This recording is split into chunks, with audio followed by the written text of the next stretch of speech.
In what is very devastating news, Joe Burrow has torn a ligament in his throwing hand that will ultimately cost him the rest of the season and the Bengals' chances at making any sort of run in the AFC. Now you look at this Bengals team, everybody thought that they were the team that would be able to take down Patrick Mahomes coming into this season. Joe Burrow, Jamar Chase, T. Higgins, Joe Mixon, this explosive offense ready to go after the AFC Championship loss last year. They started slow, 1-3, but quickly won 2 games to put themselves at 3-3 before their bye week. Joe Burrow got healthy from that calf injury, and T. Higgins healed from that rib injury.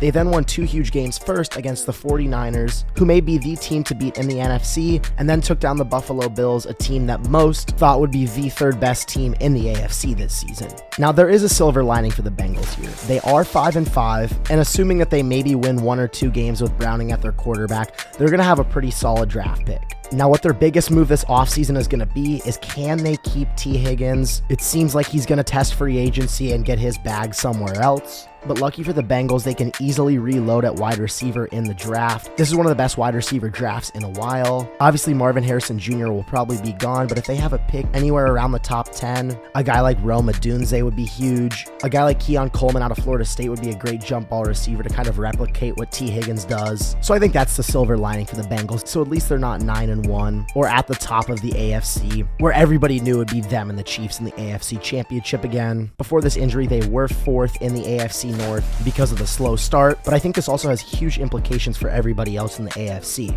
It would have been a very hard climb for the Bengals to win this division with or without Joe Burrow, so this ultimately frees up a wild card spot for a lot of teams. First, looking at the Cleveland Browns, who lost to Deshaun Watson for the season, they picked up a big victory over the Steelers this past weekend with Dorian Thompson-Robinson. They're currently 7-3, sitting at the 5th wild card spot. They would have to take a significant step back for them to miss the playoffs, so I'm assuming that they'll lock up a wild card spot. And then you look at the Texans with CJ Stroud, an MVP candidate. They're 6-4, and they currently are in 6th in the AFC. And then the Pittsburgh Steelers, they're 6-4, just lost a divisional game against the Browns. This offense hasn't been great, but they're able to run the ball, and their defense just does enough for them to get victories. They get timely turnovers, and even though they have the terrible point differential, I don't know how they keep picking up W's. But a team that I think will ultimately sneak in at the end of the day because of Josh Allen and Stephon Diggs, the Buffalo Bills are right there as well. You have to think that they're going to end up putting themselves in the wild card race. And then the Colts and Broncos, 2 5-5 teams who it seems like they have outside shots. I don't see either one of those teams sneaking in, but a final potential team that could make some noise because of their quarterback is the Los Angeles Chargers. Now, they have a very tough upcoming schedule. They'll play Baltimore tonight in a very important must-win game on Sunday Night Football, and then they play a very winnable 3-week stretch where they play New England on the road,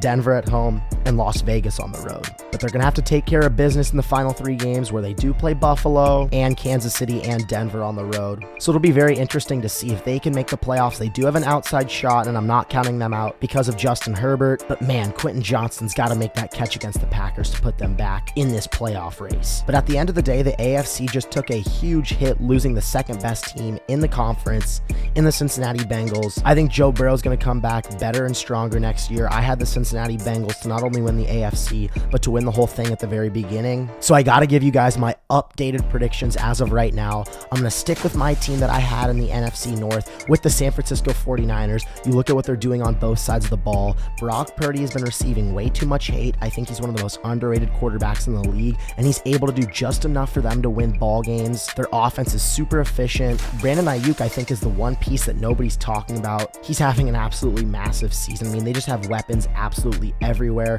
And on the defensive side of the ball, they just lost safety Talanoa Hufanga, which is a huge loss. So they're going to need to rely on their front 7 even more. But I have the San Francisco 49ers coming out of the NFC. And then in the AFC, I really think it's down to 3 teams right now. The Kansas City Chiefs, Baltimore Ravens, Jacksonville Jaguars, and yes, the Buffalo Bills. You look at what the Ravens are doing this season. Lamar Jackson's playing at an MVP caliber level. Zay Flowers, the rookie they drafted out of Boston College, is having a huge season. I think the injury to Mark Andrews is going to be very significant to this team, as him and Lamar have been one of the best quarterback receiver duos in all of the league. But they have a young tight end in Isaiah Likely, who I think is going to be very good for this team. And I do think the Baltimore Ravens are the 2nd best team in the AFC. And I'm not counting out the Jacksonville Jaguars. I just haven't seen enough consistency from this Trevor Lawrence, Calvin Ridley duo. I think they need one more piece on the offensive side of the ball. I want them to target a receiver in the draft this year. So I'm waiting for them until next season. And then the Buffalo Buffalo Bills, their defense is way too inconsistent, and Josh Allen has had the turnover problems, but I think with the internal and external problems that Stephon Diggs is causing, I just don't see the Buffalo Bills toppling the Kansas City Chiefs. And at the end of the day, I don't see anybody topping this Kansas City team. They're such a phenomenal team, and you can really never count out Patrick Mahomes. He is a top 5 quarterback in NFL history. This Chiefs defense is playing at an elevated level, and at the end of the day, everybody's going to have to come into Arrowhead and knock off the king.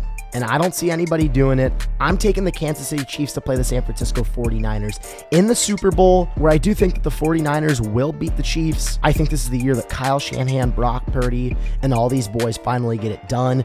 I'm looking at the 49ers as a team that's not getting enough credit after their 3-week skid. I think they would have beat the Eagles last year in the NFC Championship if Purdy didn't get hurt, but I can talk about that as much as I want. It's time for them to get it back this year, and I think that's what they're going to do. So give me the San Francisco 49ers to win the 2024 Super Bowl. I'm Caden Kubler, and that's my take.